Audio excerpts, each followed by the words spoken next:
ఇప్పుడే జీ5 app download చేయండి. చూడండి మీ ఫేవరెట్ టీవీ షోస్ ఎప్పుడైనా ఎక్కడైనా. నా వాళ్ళు అంటూ తెగ ఆరాట పడుతుంటావు కదా, ఇప్పుడు అర్థమైందా మీ వాళ్ళ బుద్ధేంటో? ప్రీతి, చాలా ఎక్కువ మాట్లాడుతున్నావు. నీకు ఆస్తుల మీద ఉన్న మమకారం మనుషుల మీద, వాళ్ల మధ్య ఉన్న రిలేషన్స్ మీద లేకపోవడం వాడి దురదృష్టం.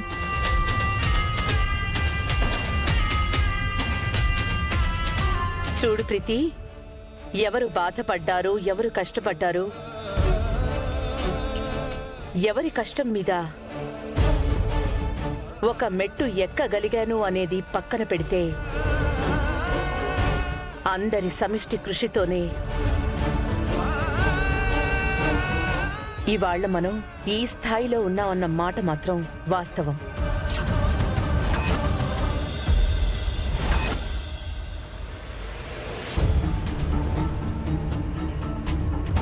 రోహిత్ ఎప్పటికీ ఈ ఇంటి పెద్ద కొడుకే, ఈ ఇంటి వారసుడు.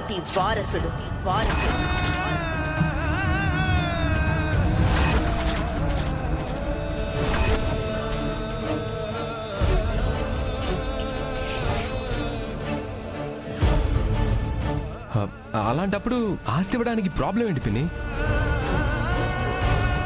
మాట్లాడితే నువ్వు నీ పెళ్ళాం ఆస్తి ఆస్తి అంటారేంట్రా? అవునండి, మా ఆయనకి రావాల్సిన ఆస్తిని కావాలని అంటాను. చిన్నత్తే చెప్తుంది కదా రోహిత్ మా వారసుడే అని.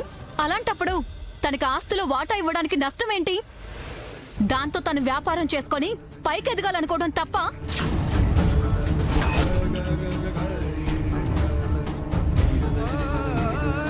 తనకు తానుగా వ్యాపారం చేసుకుని పైకి ఎదగాలనుకుంటే ఏం జరుగుతుందో విన్నావు కదమ్మా. మీరు అసమర్థులై ఉండొచ్చు, కానీ మీలాగా మా ఆయన అసమర్థుడు కాదు. ప్రీతి, ప్రీతి, ప్రీతి, ప్రీతి.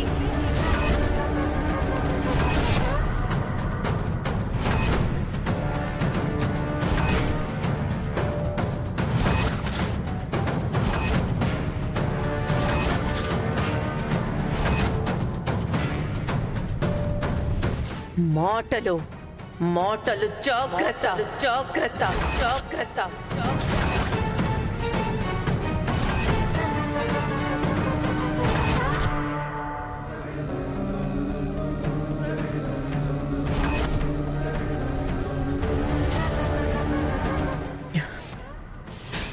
ఎంత కాదనుకున్నా అందరిది ఒకటే కుటుంబం. ఏదో ఒక రోజు కలిసే తీరుతాం. అప్పుడు ఈ మాటలే మిగిలిపోయేది. అందుకే మాటలు జాగ్రత్తగా ఆలోచించి మాట్లాడు. జీ5 యాప్ డౌన్లోడ్ చేసి అన్ని ఎపిసోడ్స్ పూర్తి ఉచితంగా చూడండి.